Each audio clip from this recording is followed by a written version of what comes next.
Hello, ladies and gentlemen. Welcome back to the Armchair Booking Wrestling Podcast. I'm your host. My name is, I don't know, simply Steve. And joining me, my host is always delicious, Dwaylon Davis. Hey, everybody. Yeah, I need to start, like I said, I need to start writing those down so I can check them off. That Yeah, one I it's had, like I've used that one already. So, yeah. yeah, and that one I was like, oh, crap, I don't have a word yet. But you know what? Whatever works. Yeah. And, thank you for joining us. And tonight we're going to be just going a little old school. We're going to talk about the American Dream, Dusty Rhodes, because Yep. yesterday would have been his 77th birthday. Yep. And I mean, for somebody that had a huge amount of influence, and he's got two sons who wrestle. He's has a daughter-in-law who wrestles. He has two brother-in-laws. Then nobody mentions that, but he has Yeah. two brother-in-laws who are also wrestlers, who fairly famous. I mean, they weren't top. Well, they both actually held WWF tag titles, Mm. so they were. I mean, they kind of were at the top of the Yeah. card. Um, but yeah, because the man, you still feel his influence even now. Oh, yeah.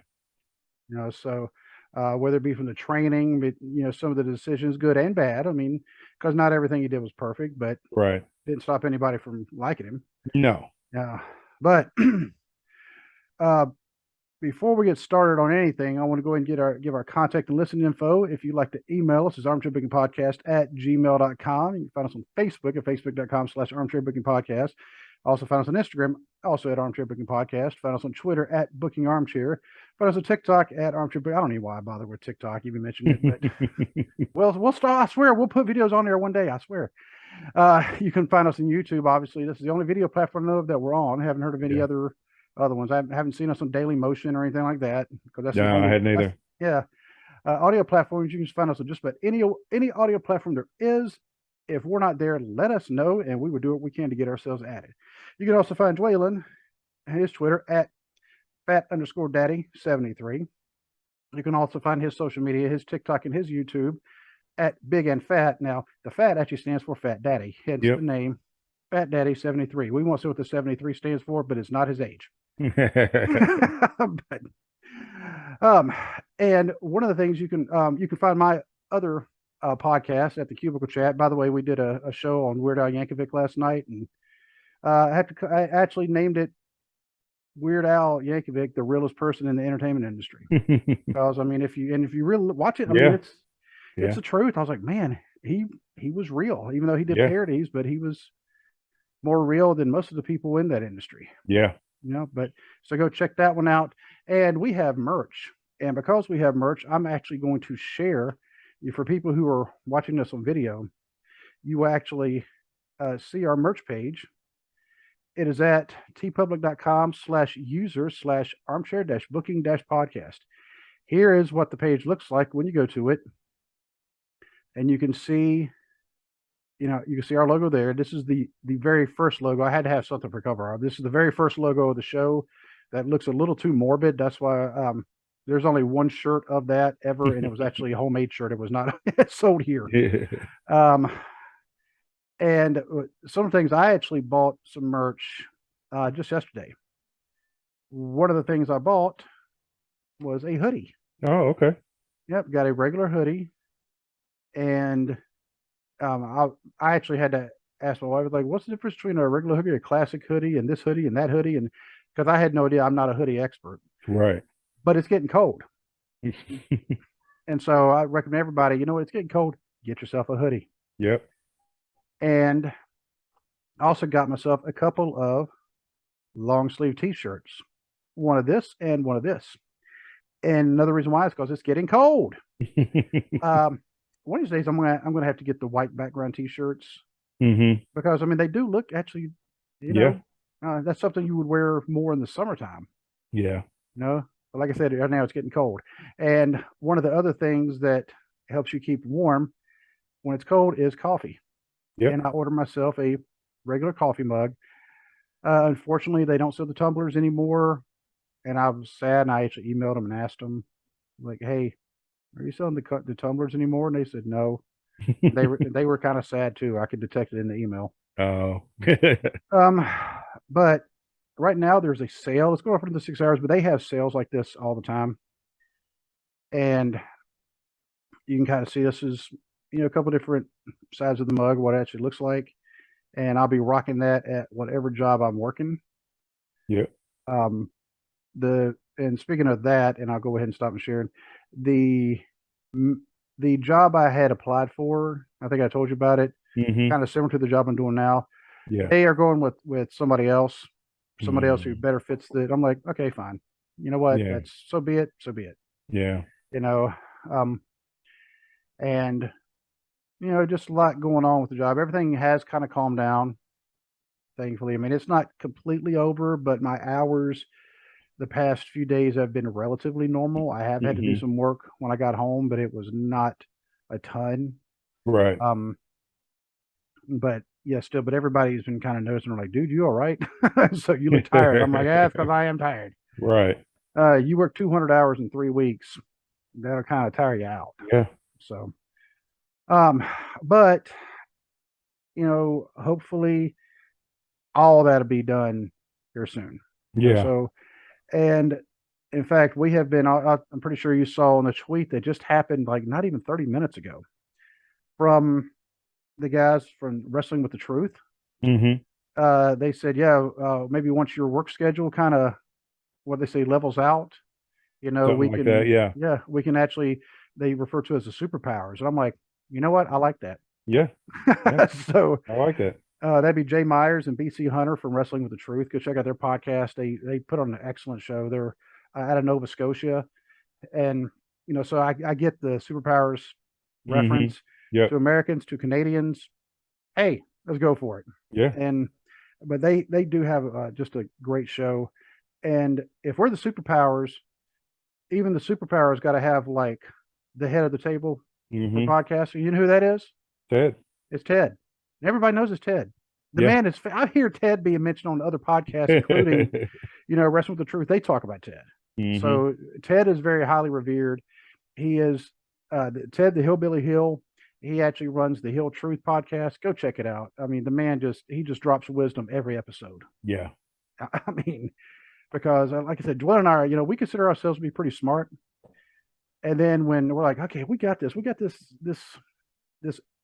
analysis of this person, this situation, whatever down. Mm-hmm. And then Ted, he puts his spin on it. I'm like, man, we missed a lot. So, but yeah, absolutely amazing. The Hill Truth podcast. Go check it out. And have I forgotten anything? No, I don't think so. All right, cool. In that case, we'll talk about some current events real quick before we get to talking about the American Dream.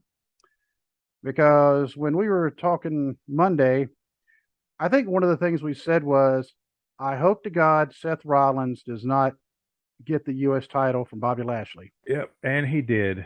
And he did. But it was because Brock Lesnar returned and attacked Bobby Lashley and hit him with like 3 or 4 F5s. Yep. So at least they gave Bobby Lashley an out. At least Seth didn't just come in and beat him clean. There was, he got attacked, so he wasn't 100%. Seth goaded him into the match, and then Seth was able to beat him. And so now we have a feud starting with Bobby Lashley, Brock Lesnar. Which is kind of, if they're going to do that feud, then it's good they took the U.S. title off of Bobby. That feud doesn't need a championship to be important.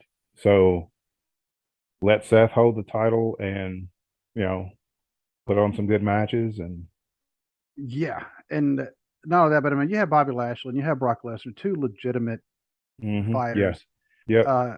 Two guys, I mean, I would probably wet myself before I got into a fight with either one of them. And, that's one I almost want to see it turn into a shoot fight. Yeah. Because, I mean, that it's going to be brutal. It's going to be F5s. It's going to be full Nelsons. It's going to be a lot of power moves because these guys are powerful guys. Yeah. And because you have one guy who we have said, if you look up wrestler in a dictionary, you should have a picture of Bobby Lashley just standing there. Exactly. He didn't even have to flex. He could just stand there with his arms out to the side. Yeah, just standing there. That's all he needs to do. And then, of course, you have Brock Lesnar, who is one of the most recognizable people from wrestling, because people even who aren't Yeah. wrestling fans know who Brock Mm-hmm. Lesnar is. Yep. Through MMA and other stuff, but both guys very legitimate athletes in their own right. Even if we're not big fans of Brock Lesnar in the ring, I mean, we still recognize, that he is not somebody to be trifled with. Right. Him and his 3 moves of doom. Yeah. So, but now Seth Rollins has the title. Lashley's preoccupied with Lesnar. You think Riddle's going to come after the U.S. title now? I hope not. I hope that feud is done. I think they've gotten all they can out of that feud. I don't know who else, is going to, because basically, with the lack of a world champion on Raw, Seth is the number one champion on the show. Hmm.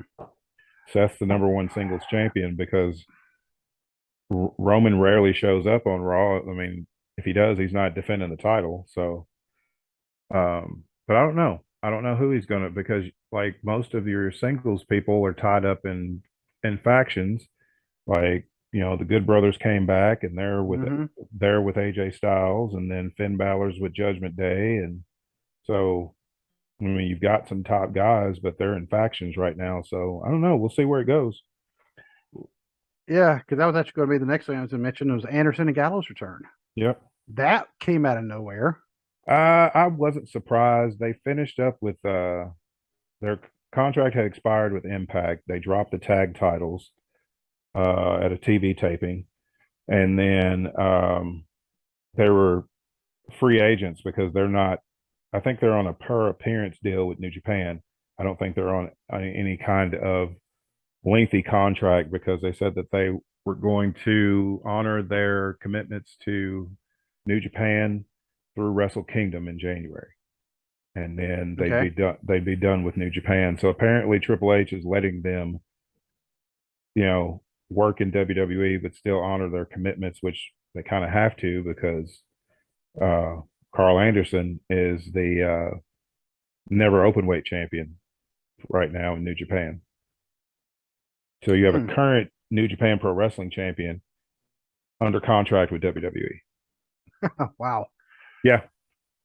Some things that would not happen under Vince. Absolutely not. Vince would have been like, we'll sign you in January once you're done with New Japan. But yeah, because he always did this thing. Well, they're independent contractors. That's why we don't pay them benefits. Mm-hmm. But if they're independent contractors, then they should be able to work anywhere they want. Exactly. Yep. Because my company, I mean, we actually have contractors who work, who do some of our stuff. Mm-hmm. Those contractors could also work for a rival to us. Yep. But they're contractors, Mm-hmm. So we actually, they work for a contracting company. I mean, and so their company actually pays their benefits, things like that. But wrestlers, they're all independent contractors, which means, you would think the company they work for, they need to have that in their contract. By the way, if I get hurt on the job, you're paying for it. Yep. Yep. But if you're saying that you're not going to do that, well, I'm going to also wrestle for them. Right. So, I mean, the WWE, they have been the only ones I can think of off the top of my head that ever pulled that, where if you wrestle for them, you're not allowed to wrestle for anybody else. Yep. Yep. Yeah, because even WCW, I don't even think they did that. I don't think so, because they had a working relationship with New Japan Pro Wrestling for a while. So yeah. Oh, but what else what was happening in the past? Well, I mean, that's the only things I can think of right now that after happened on Raw that was like kind of big news. Yeah. And I am going to have to redo my statement when I said that Chillicothe, that there's an event, Big Fan Fest in Chillicothe coming up this weekend. And I think I said Thursday. Yeah, I'm not going to go because, I mean, my son hasn't shown any interest. And, and it's an hour and a half there, an hour and a half back. And there's a show in Mount Orb I want to go watch. The very next day, my son said, "Are we going to that thing in Chillicothe?" And I was like, "Do you want to go?" He said, "Yes." Like Then I he said, guess "I we're want." going. Yeah, he said, "I want to meet Kane." I'm like, Okay. okay, So went ahead, and fortunately, we can afford it right now. It's one of those rare times we can actually afford something. Hmm. you know, I know the and feeling. oh yeah, because we are not rich. We have not gotten rich off our podcast. We are not No. Conrad Thompson. Of course, he has like 10 podcasts, and he advertises his own business, and so he can do things like that. Yeah. And I don't even want to get started on all Yeah. that stuff. I've Yeah. kind of gotten disenchanted with some of the stuff. But I'm going to go there. I've paid for a meet and greet with Kane because you had that one. There's only 250 slots available, and there was a lot. I was very surprised. There was a lot of slots left. Hmm. So we've got to bought a slot with him, and because I want to actually meet Nicola Roberts' baby doll. Hmm. Because honestly, I want to try to get her on the show. So I seriously doubt we can get Kane. Just because No. I mean, Yeah. I can try. I'm going to wear a shirt kind of like the one you're wearing right now. Those of you who are on audio only, Dwaylen is sporting one of the Armchair Booking Podcast shirts that you can get off of our merch site. Yep. I'm rocking a Megadeth shirt that I got last year at the concert. I could not find my because we are behind on laundry right now because of my hours and Right. Right. my hours and my wife's back issues. Hmm. So we are very, very slow at getting laundry Right. done right now. Because if I'm not here to at least help my son, he tries to help her, Hmm. but it just doesn't always work. And my wife, she's going back to subbing some, and Okay. my son was sick the past few days, and Right. so we're a little behind on laundry right now. But I'm going to have to find a shirt before Saturday that I get up there and represent the pod. Yep. Um, and but that night we're going to go to that event, and then we're going to come back to Mount Orb and actually go to the NWF show in Mount Orb. So I do know one of the matches is going to be Tiny Tim against Mr. Destiny. I think that'll be pretty decent. Tiny Tim, he was actually just on the NWF. They have a new podcast. It's been going Hmm. on for a few weeks. He was actually on theirs. Okay. So I'm like, but Tim, we had you on our podcast like a year ago. Yeah. So in fact, it was just about almost a year Almost. Yeah. exactly. You know what? I'm going to look up when that was because I'm just going to go to Apple Podcasts because that's actually the main one I use. Hmm. Speaking of Apple Podcasts, if you use Apple Podcasts, you can always go in there, give us a rating, give us a 5-star review, and actually give us a review. Tell us how we're doing. You can also give us a rating on Spotify, and you can do it on Good Pods. Just wanted to throw that out there for anybody who's audio. Where you at, Tim? Where you at? Man, I'm going through this list of all these, and man, we did a lot of interviews at one point. Yeah. Let me see where you at, Tim. Super guy too. I mean, he really is. Okay, somehow, how have I passed it?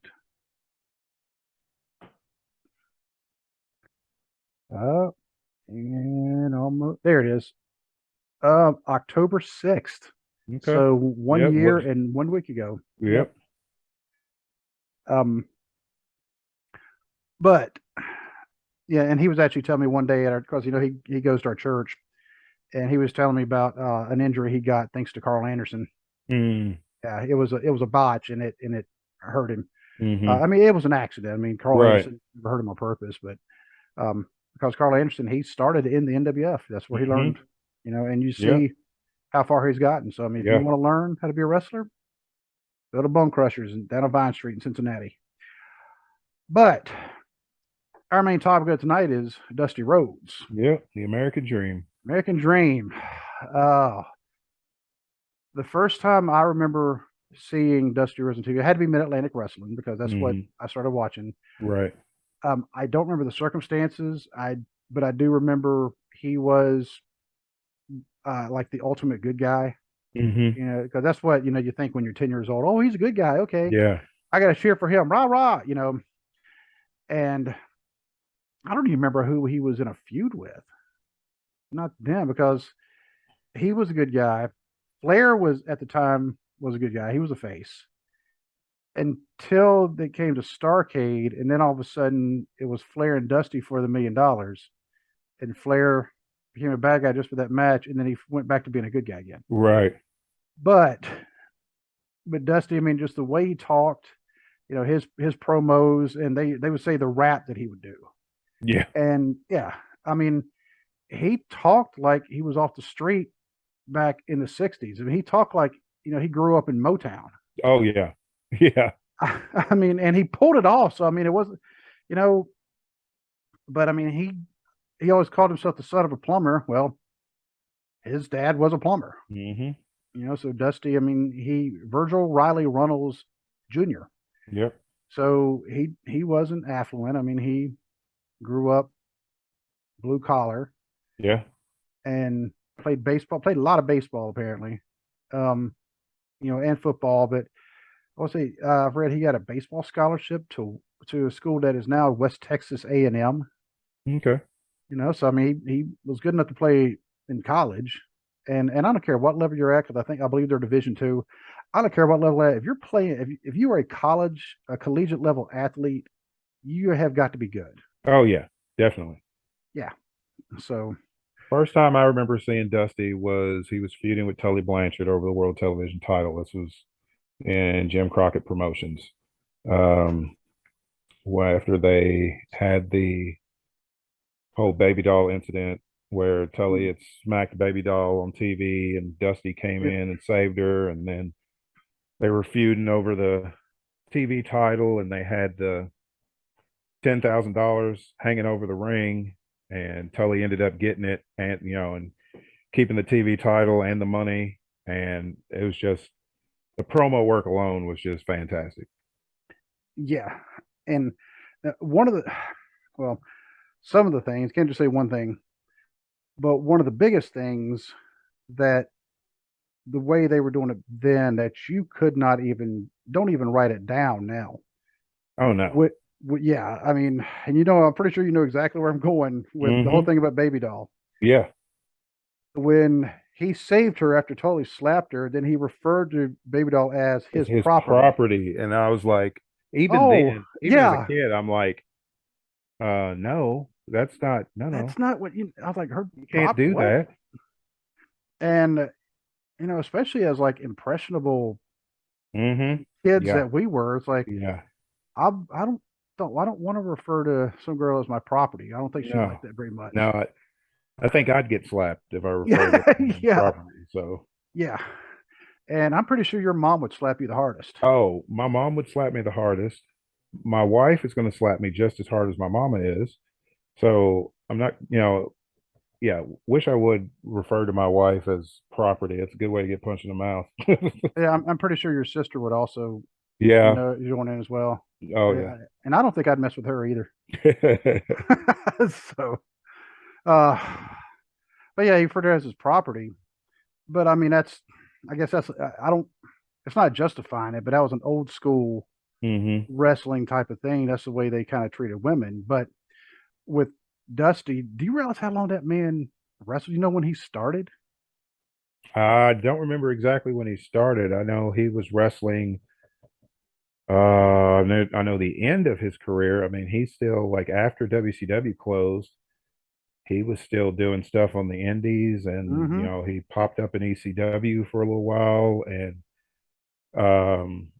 even the early days of TNA, he was there. Even coming back to WWE, I remember his last feud was against Randy Orton.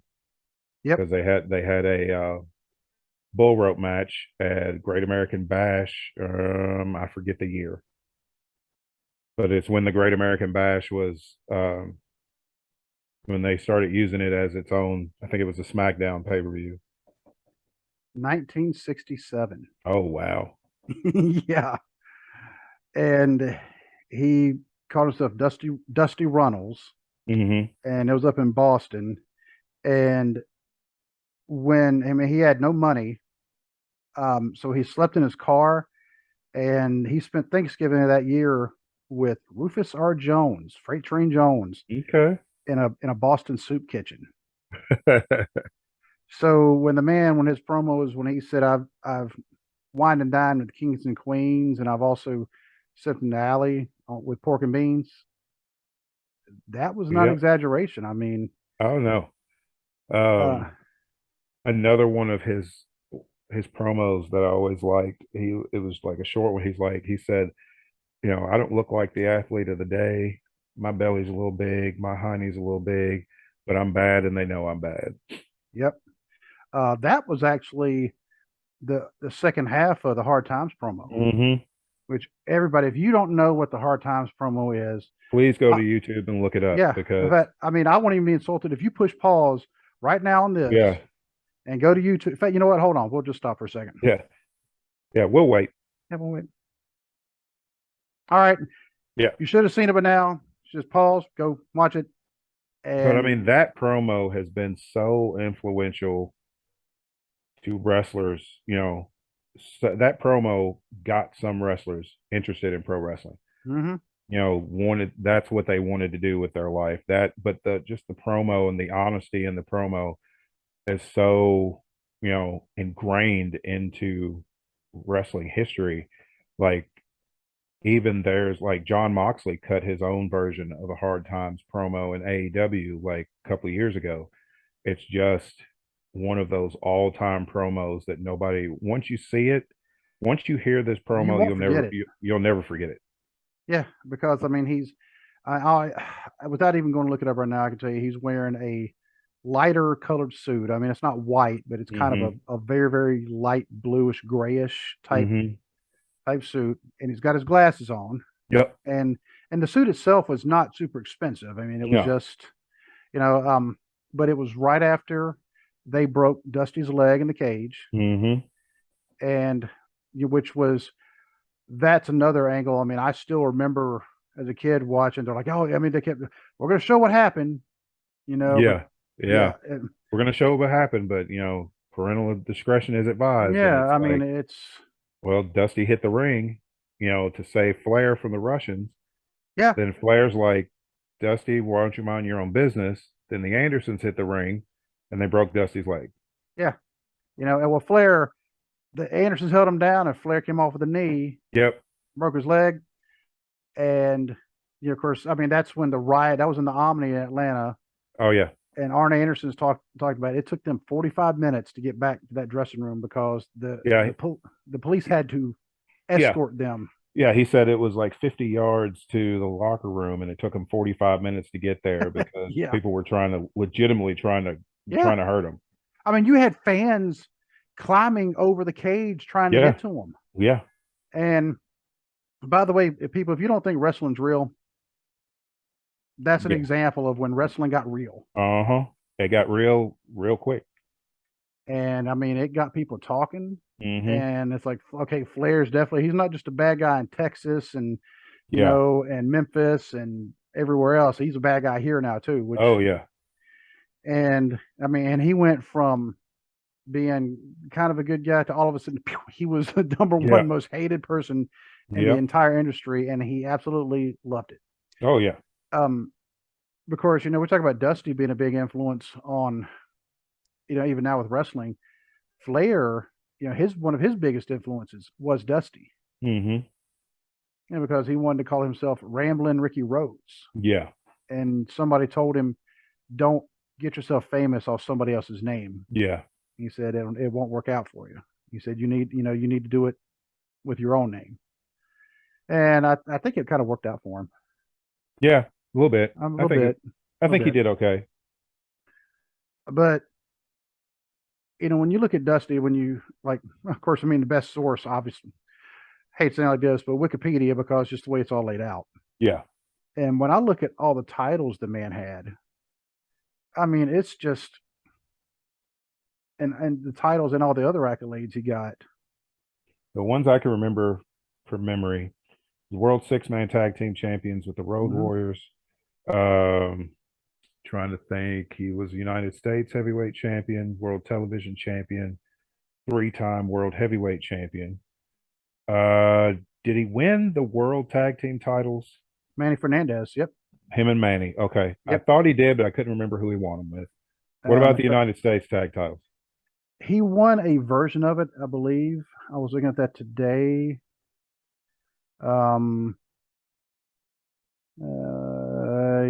CBS down in Florida, because the United States tag team titles, there was like 3 different versions of them. Yeah.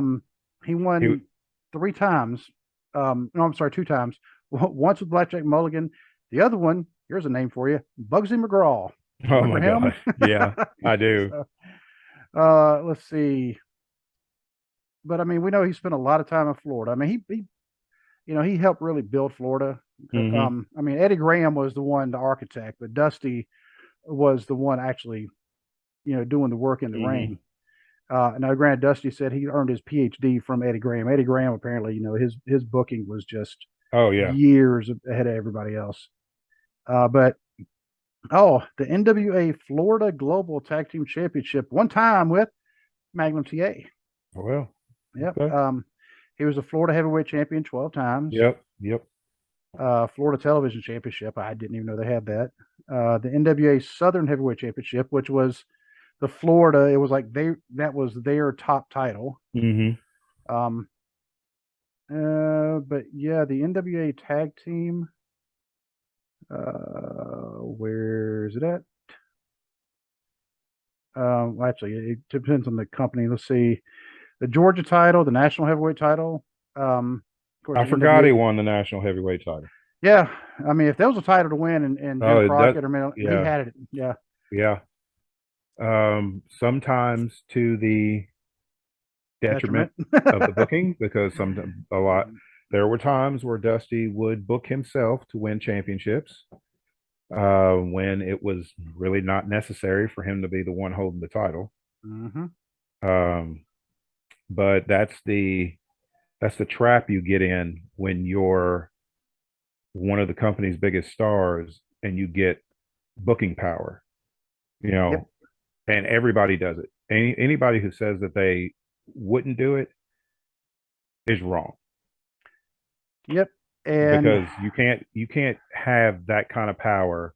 You can't be a top star plus book it without sooner or later being like, well, the only way I'm going to be able to run the ship right is if I'm the champion and the booker.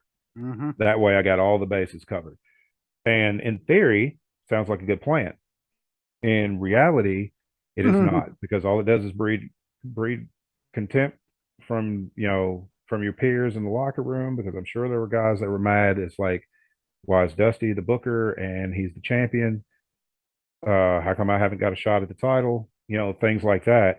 And I just don't think, I've never thought that was a good idea for a wrestler to be a booker. I mean, even now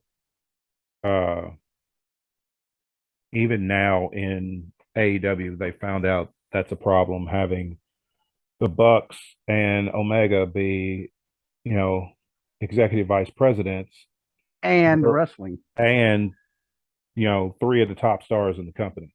So there's there's always some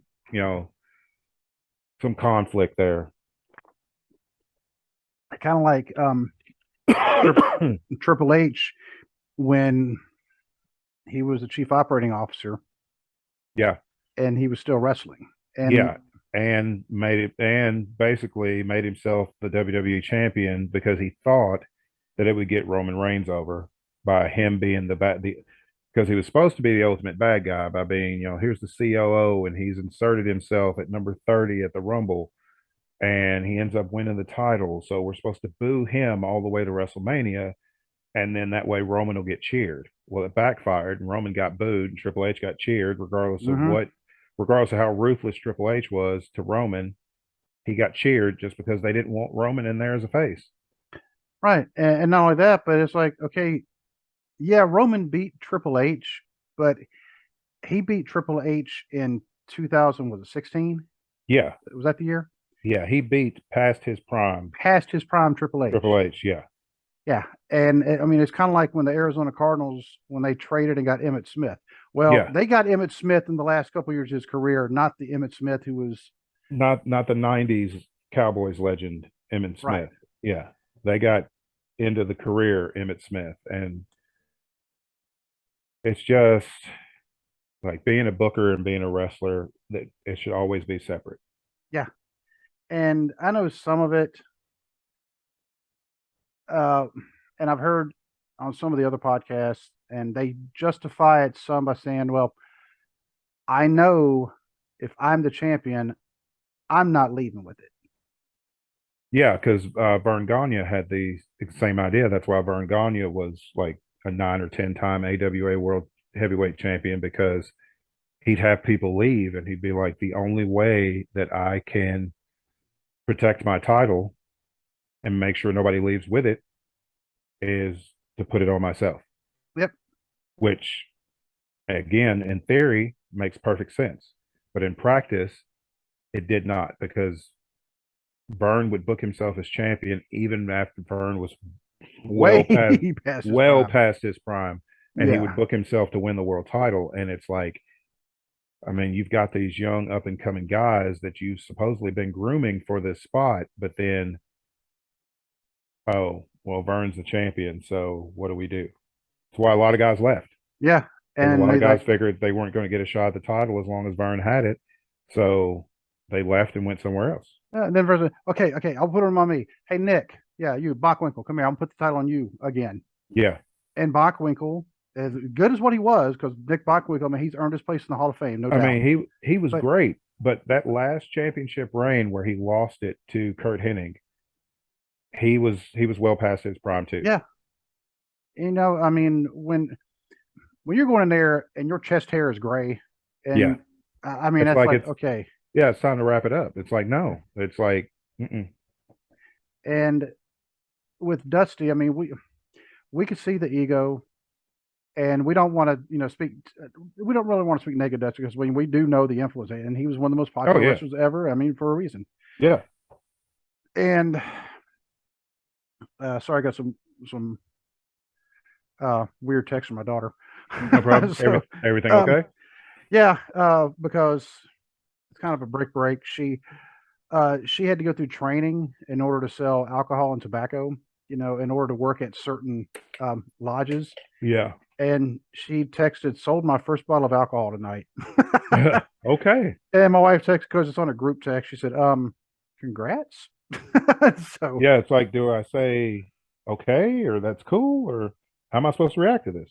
And then she texted me directly and said, Smashing Pumpkins is actually a pretty good band.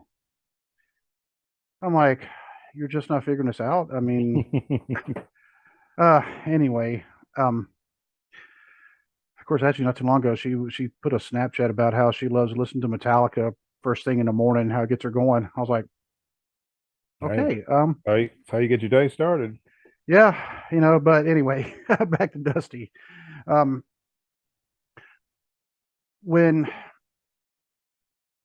Dusty, I mean, he got a lot of criticism, when he was booking in Mid-Atlantic, for Jim Crockett, because, I mean, he was, like you said earlier, he was putting himself, in the winner of or holding titles, or he was the main eventer. Yeah. Yep. When he shouldn't have been. Like the Bunkhouse Stampede. Yeah. He always won it. He always had the boot. With the exception, I think, one of them when Luger. Yeah. Yep. When Luger turned on the Horseman. Yeah. That's the only time I can remember that Dusty didn't win one.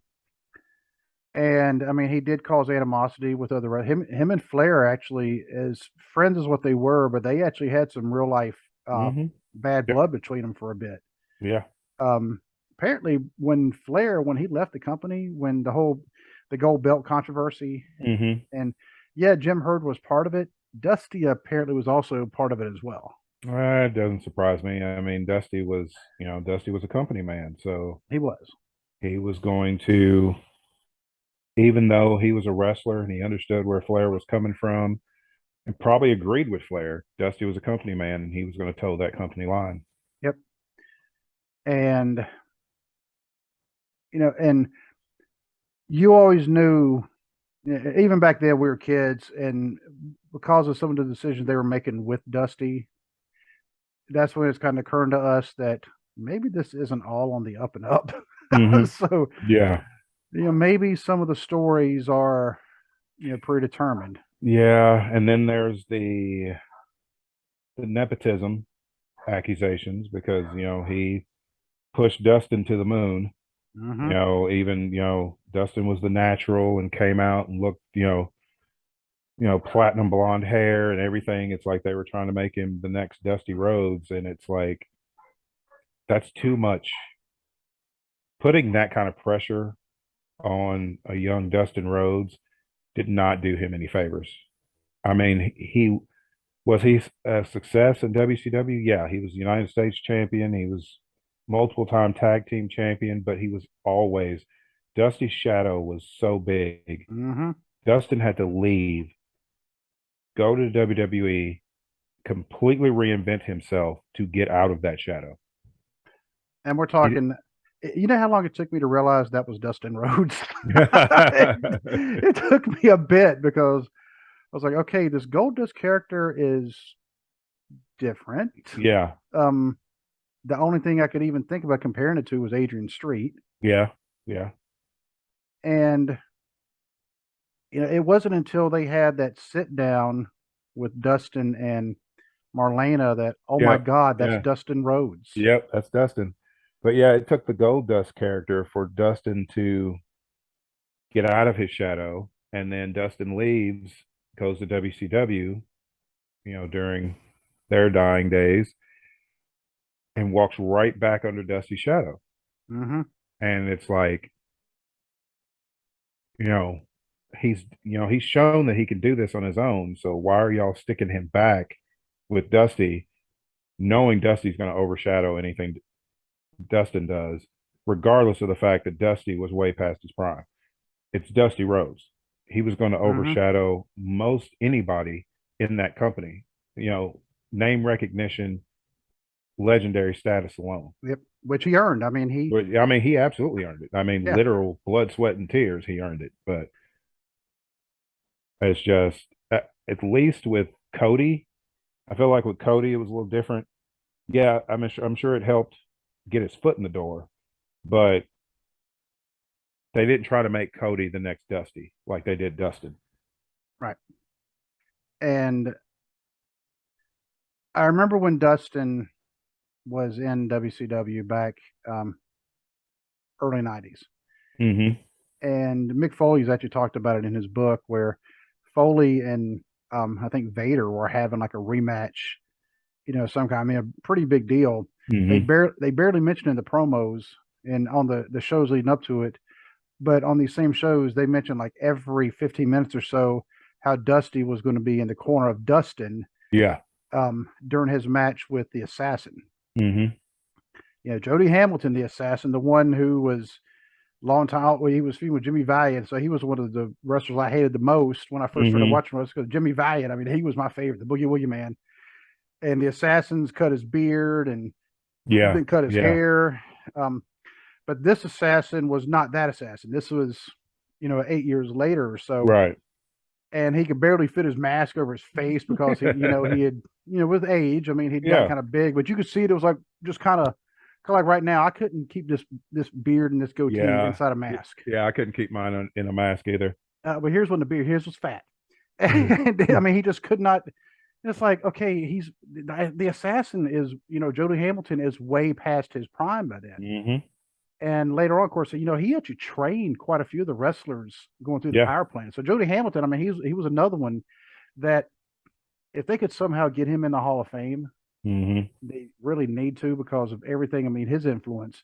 But they talked about, oh, Dusty's going to be in his corner. So?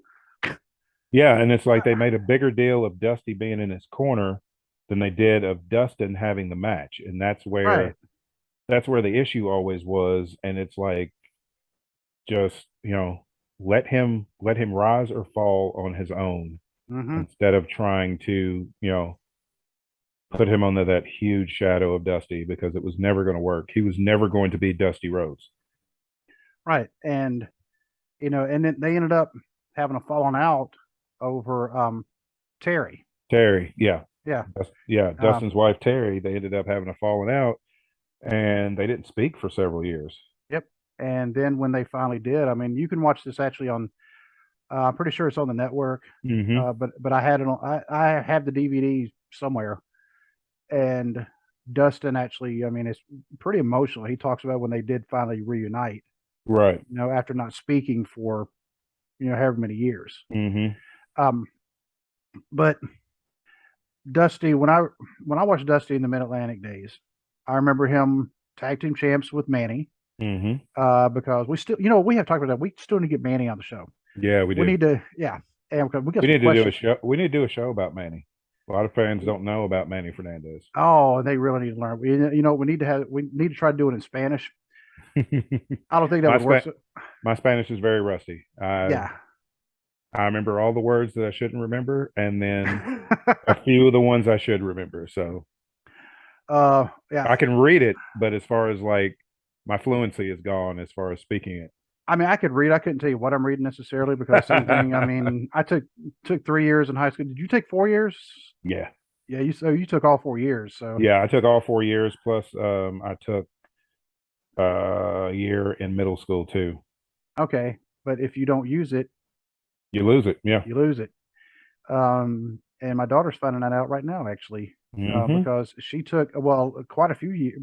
They were like teaching them Spanish when she was in elementary school. This is when we were stationed overseas over in England, but went to school on base. So she was learning a lot of Spanish then, and she took all 4 years in high school, and doesn't remember. And she did for 4. She was even part of the Spanish club and does not remember hardly anything. But now it's starting to come back to her because some of the guests, their primary language is Spanish. Yep.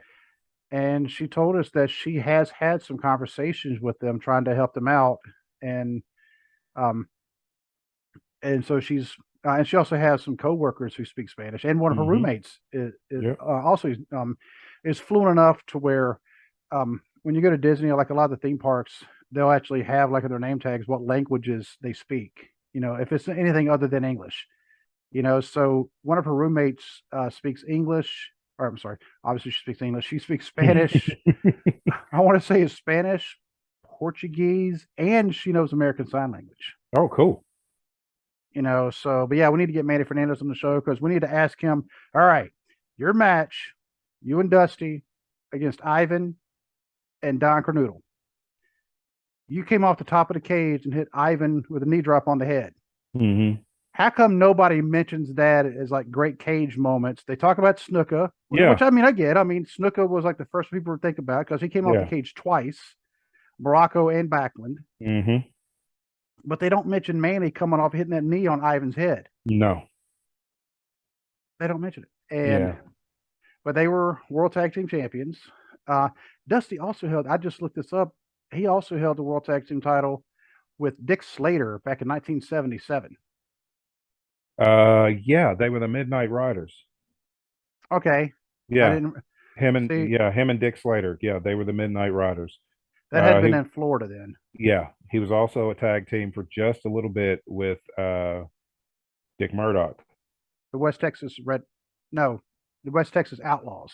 That's it. Yep. I'd say the West Texas Rednecks. That was Barry Windham, Kendall Windham, Kurt Hennig, and Bobby Duncombe.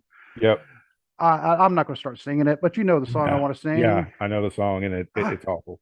It's awful, but it made it on the charts. It made it on the charts. It was like, because oh my God, that's because they thought that these dudes over here doing country talking about rap is crap were going to be the heels, and Master P and his crew were going to be the good guys. But it's like, you do know that your wrestling company is a Southern-based wrestling company, which means country. The country guys are going to get cheered. The rap guys are going to get booed. Not only that, but the song was catchy. It was catchy, and I was like, I just can't believe it made the charts. I was like, no way. And I looked it up, and I'm like, oh my God, it is. Yeah. And I mean, now granted, that's when they broke the team up. They're like, that's not supposed to happen. Break them up. Yeah. Break them up real quick because they got over, and that's not the point of it.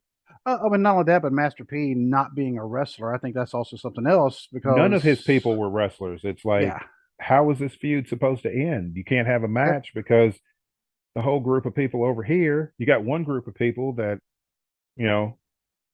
all they know is pro wrestling. They're wrestlers. You got another group over here that's, a rapper and a businessman and his posse.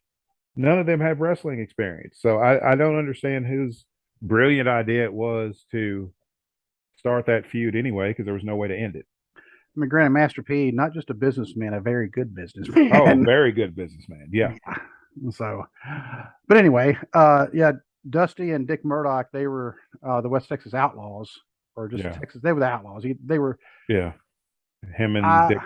Yeah, him and Dick Slater were the Midnight Riders. And I've never heard of Dusty having any of the same tendencies that Dick Murdoch had that we found out about years later. No, I haven't either. Not that I know of. No, Yeah. I've never heard any of those stories because, yeah, we found out Dick Murdoch was not a very nice dude, but nah, never heard any of that kind of stuff with Dusty.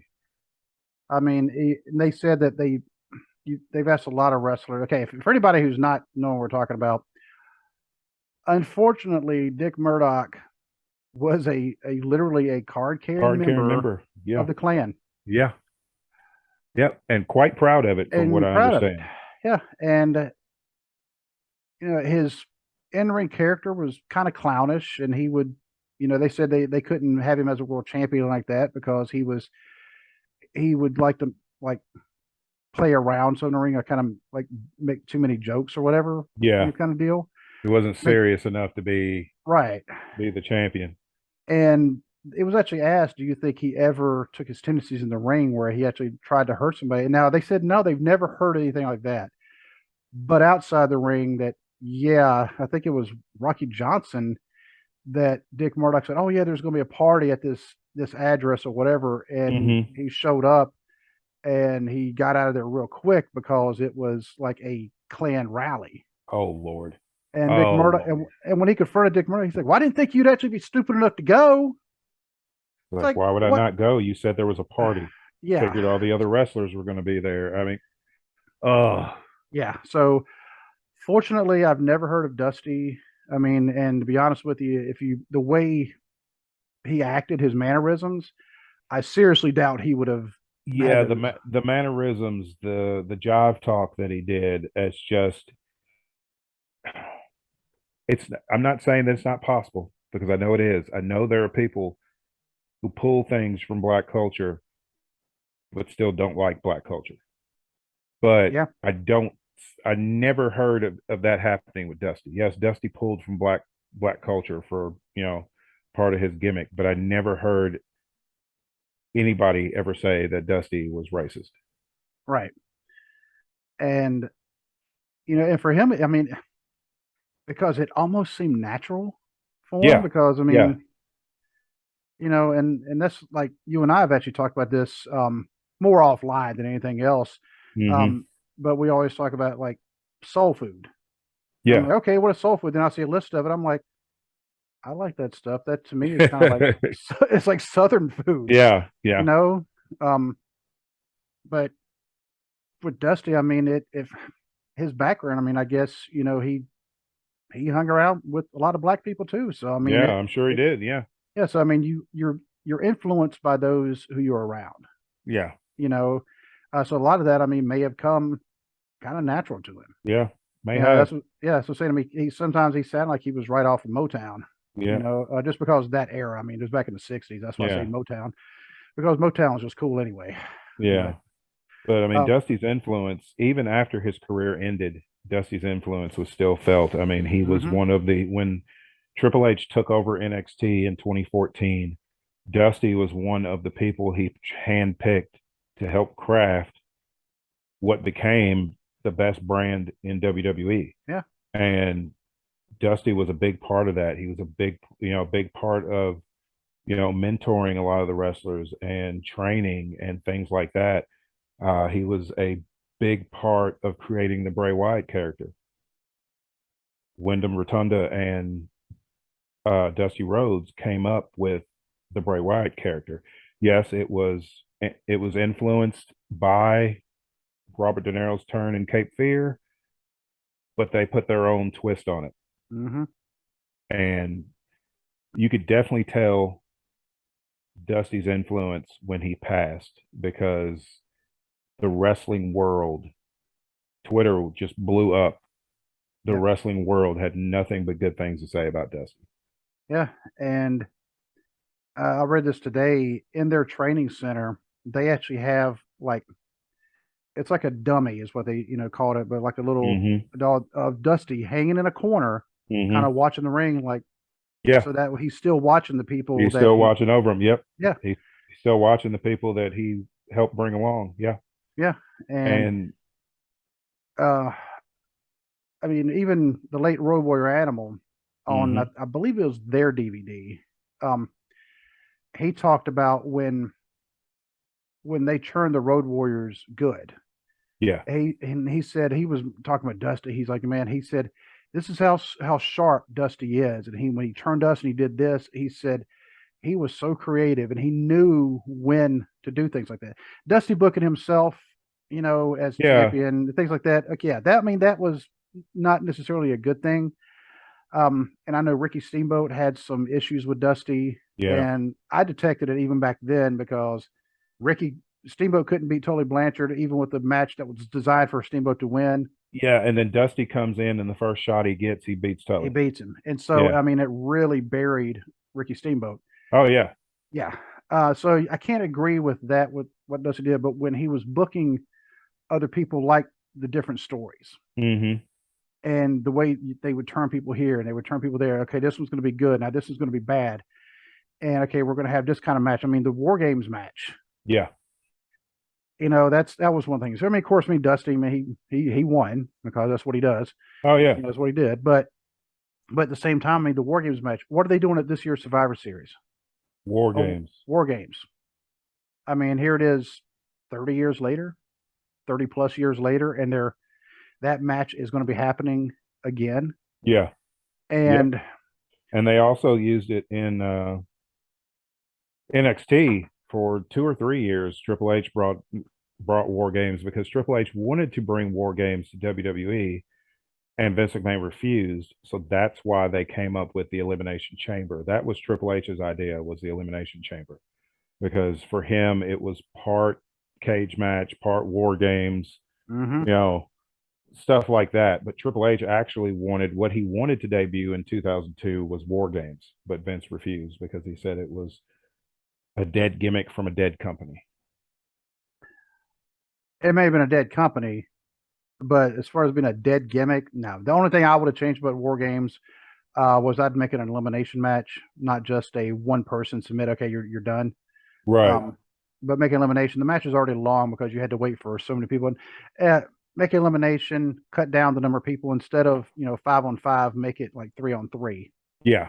Yeah. So, and submission, though. I mean, you got to still have that. I mean, because but I think it should be submission or pinfall because, like, the surrender thing, some of those War Game matches took forever. I mean, they were good, but after a while, it's like, can we just wrap this up? Can somebody, especially now that we have the submission and people tap out, it's like that's the perfect visual for the end of a War Games match. Is to see somebody literally tap out and give up. That would be the perfect visual for War Games. Yeah, because that was one of the things whenever you'd see a submission move being done before, they'd do it. Then all of a sudden the referee would say, ring the bell. I'm like, yeah, ring the bell. I mean, sometimes you'd see them do a head nod or whatever, but most of the time it's like, what happened? Did they give up? Did I don't know what's happening here. And like, I'm always thankful to Taz because Taz was the one who introduced that into wrestling. The tap out. Yeah. Yep. And without that, I mean, it makes submission moves look makes them look even more brutal when you can force your opponent to literally tap out and say, I've had enough. I mean, and it took it from MMA. Yeah. So it gives it more legitimacy. Yeah. Cause Taz, when Taz came back, cause Taz legitimately broke his neck in a match in ECW. He took his time off. He came back, but he was completely different than what he was. He was heavily inspired by MMA, and he took that from MMA and brought it into wrestling. And now it's like, without Taz, I don't think there would have been a tap out in wrestling. I think we still would have got the odd head nod, or the referee just, oh, well, he gave up. And it's like, how did he give up exactly? because I I don't don't remember know. seeing him. I didn't see him give up. I just saw a guy sitting there crying. Yeah, that's all I saw. Yeah, it's like So, I don't know what's happening. yeah. So I need to explain this because my little 10-year-old self wants to know. Yeah. There was one other thing I was going to say about Dusty earlier when we were talking about Jim Crockett, him booking. Dusty got fired from Jim Crockett Promotions because at the time there was no blood. There was supposed to be no blood on television. Well, him and the Road Warriors were the world's six-man tag team champions. Were. Were until the Road Warriors turned on him, took one of the spikes off of their gear that they wore to the ring and like dug it into, storyline wise, they dug it into Dusty's eye. But I mean, they split his head open and he was gushing and everything. It was a wonderful visual for what they were going for, and that was Dusty's idea. But Dusty broke the rule because he had been told no blood. Dusty said, "To hell with it. We're going to do it anyway because it's going to get this story over." But then Dusty gets fired, so they never could. They never. Dusty couldn't get his revenge on the Road Warriors because he got fired in real life for, for bleeding when he wasn't supposed to. Now, granted, you looked at Dusty's forehead and you kick him in the ankle and his forehead's going to start bleeding. Yeah, Dusty No, stubbed. so If Dusty's like Flair. If Dusty stubbed his toe, his forehead was gushing. he's like, But I mean, it was pretty vicious what they did, and I remember seeing that when I was younger. I was like, wow. And then I found out years later, it's like, oh, Dusty got fired over that. yeah. And because he wanted to see a good visual. Yeah, But because then, Dusty was the booker, and yeah, and he wanted to see a good visual, but he didn't think. I think Dusty thought, I've got enough pull that I can go ahead and do this and just ask for forgiveness later. And they were like, here's your pink slip. We'll see you later. yeah, because we are not just a wrestling company. We are the company who owns the wrestling company. We are Turner. Yeah. Yep. The same company who owns at the time Headline News and CNN and TBS and I don't think TNT, but Turner Turner Classics. Yeah, TNT came later. But yeah, they were like a media conglomerate. So it's like they were not trying to have anything that the FCC can be like, hey, we're going to fine you for that. How come there's blood in the big fat blonde guy? Yeah. Why is the big fat blonde guy bleeding? Because I thought we said no blood. So it's like, oh, you did. And he booked it. So he's fired. Yeah. And he said, all I want is a visual. And then a couple months later, we had another visual of Dusty. Polka dots. Yeah. That was Vince McMahon's genius idea because he thought it was going to humiliate Dusty. He forgot who he was dealing with, and Dusty got the polka dots over. Because Dusty could get anything over. Well, when he got to WWE, Vince booked him as, his gimmick everywhere else was the common man, but Vince took it really far. Like had the vignettes where he was cleaning people's toilets and doing all kinds of stuff. Wait a minute, aren't you? Yeah, but the thing is, everybody knew who Dusty was. When he came to WWE, Vince threw him in the polka dots to try to embarrass him and all this stuff. That's a lot of the reason why, if you look at the mannerisms of Akeem, the African Dream, that character was created to make fun of Dusty Rhodes. That character should have never, ever happened. Ever. But that was a creation by WWE to poke fun at Dusty Rhodes. And of all the people to play that character, they get the one-man gang. The one-man gang. You get the giant biker dude from Chicago, and all of a sudden he's from deepest, darkest Africa, and none of it made sense, and it was just dumb. Yeah, especially when they have him like shucking and jiving and like really putting emphasis on it. Yeah, it was just dumb and racist, and I mean, I'm pretty sure Slick was his manager. I'm pretty sure Slick has walked to the ring. He's like, "What am I doing with my life?" Yeah, if I was Slick, I'd have been like, "No, I can't be doing this. No, I'm sorry." Slick probably looked at it like, "Well, I don't want to be out of a job." I'd been like, "Well, I'm just out of a job." Yeah, I mean, he may have lost a bet. No, I mean, he might have. but but yeah, they now book. he's the Reverend Slick Yeah. because he actually did become a reverend. Mm-hmm. But yeah, so the African Dream, and then all of a sudden they got the real American Dream. Yeah, they get the American Dream. They put him in polka dots. He gets the polka dots over. He got Sapphire over, who was supposed to be, just a fan out of the crowd. They get that over. He had an excellent feud with Randy Savage when Randy Savage was the Macho King, which is, for me, my favorite version of Randy Savage is the Macho King. Love it. Because he was just insane, and you could tell he was just you could just tell he was having a ball with it. But yeah, Dusty could get anything over. It didn't matter. Even in the dying days of WCW, him and Dustin were feuding with Flair and Jeff Jarrett.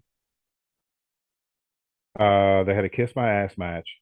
Everybody's thinking that it's Dusty's behind that somebody's going to have to kiss, and Dusty's backstage talking about how he ate this whole tray of burritos and all this to get ready for the match. And I'm cracking up because I'm like, nobody else but Dusty Rhodes could make this funny. If anybody else did that, I've been like, that's the stupidest thing I've ever seen. But Dusty, just the way he delivered the lines were just like, this is great.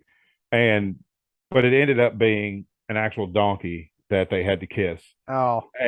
But it's just like stuff like that. And then he was such a giving person, physically of himself, but like wanting to work with younger talent. Like he went to ECW, worked with Steve Corino. I mean, got pretty much made Steve Corino. Steve Corino was up and coming in ECW, but after that feud with Dusty, it shot him straight to the top of the card because people saw this guy. Steve Corino's tough because I mean some of the matches that he had with Dusty were pretty brutal, and then he goes to WWE, works with Randy Orton. He works with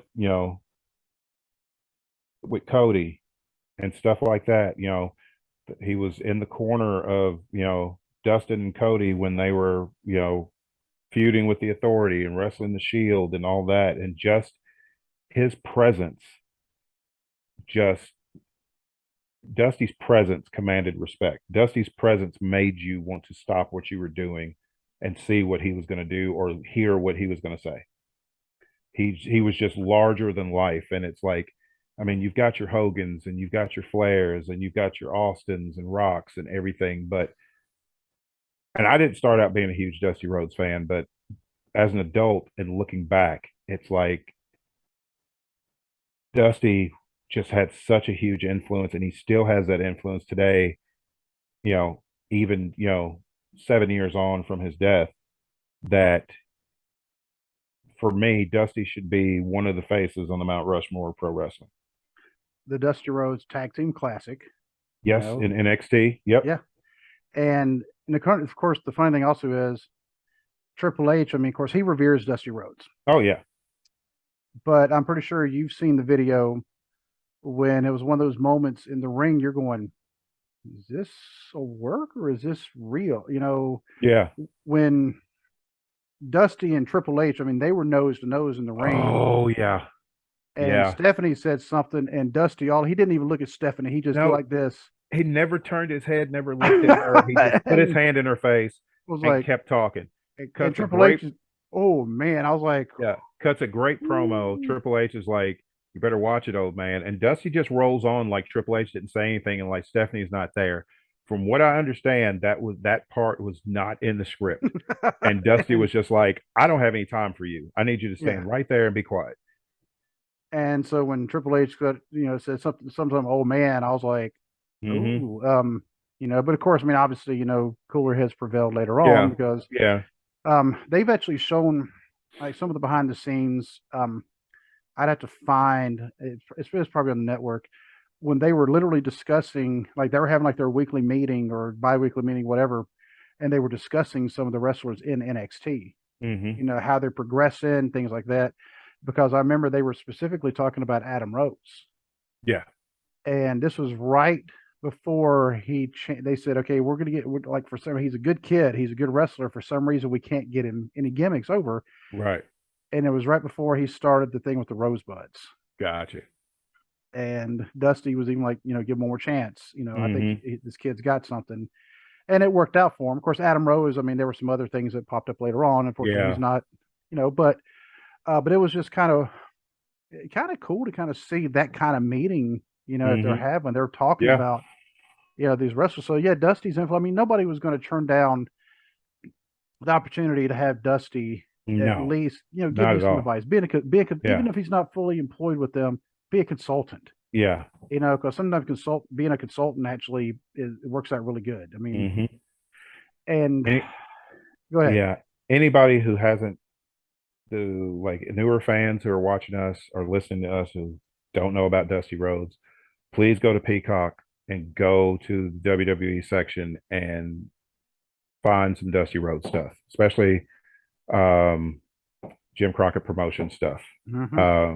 For my money, that's like the best of Dusty is during, feuds with the Horsemen. That's like top tier Dusty Rhodes. Go check that out because, I mean, we've talked the last hour about Dusty, but there's so much more that could be said. But go check that out and, see for yourself how great Dusty was. And Dusty wasn't, he wasn't a technical, you're not going to watch his match. He's not a Bryan Danielson. He's not a technical, master. He wasn't really a power guy, but anything Dusty did, he made you believe what he was doing. Right now, I just went to the Peacock and I just typed in Dusty Rhodes, or actually I just typed in Dusty, and there are 3 things that pop up automatically. The Dusty Rhodes story, which looks like the cover of the DVD. Yeah. That had Dusty Rhodes Celebrating the Dream, and then the legendary stories of Dusty Rhodes. He's got 3 different things. So go check that out. At least you'll get the background story, and then you can hunt for some of the matches and promos and things like that. Like I said, hopefully we've done a good job talking about Dusty, but again, there's so much more to say that we don't really have the time for tonight, but we can always come back to this because, there's a lot to talk about with Dusty. When you talk about when he turned to face for the first time, when he was fighting Pak Song, the Korean assassin. Yeah. And then later on when he turned heel, joined the NWO for a little bit, and then they quietly turned him back because nobody wanted. Yeah. You don't want to boo Dusty Rhodes. Right. But and fortunately, his legacy is living on, through Dustin, and then also Cody. Yep. Cody, of course, we once he gets back from his injury, because that was that was hard to watch, him get back there and then all of a sudden getting hurt first match. Yeah. And, second, it was really early. Yeah. He got hurt, but Dusty, his daughter-in-law, Brandy. Yeah. The chocolate MILF. Yep. Love that shirt. That's awesome. But Brandy, she's also a really good wrestler. Yeah. And, of course, Dusty has grown grandchildren. Actually, I think, isn't Dustin's daughter, Dakota, isn't she married now? Didn't she? Yep. So, now I don't know if any of them are going to become wrestlers, but I don't know. But they might as well. Just keep the legacy going, because we know how good Dustin's been. We know how good Cody's been. Both in their very own ways, and I'd like to just want to see that legacy continue on, and hope, and when you always hear about these ones who haven't, you find out years later some of the really, really bad stuff they were doing behind the scenes, and so all of a sudden their name gets stripped off of stuff. Yeah. I really hope that never happens with Dusty. Yeah, me too. I hope nothing tarnishes his legacy. Exactly.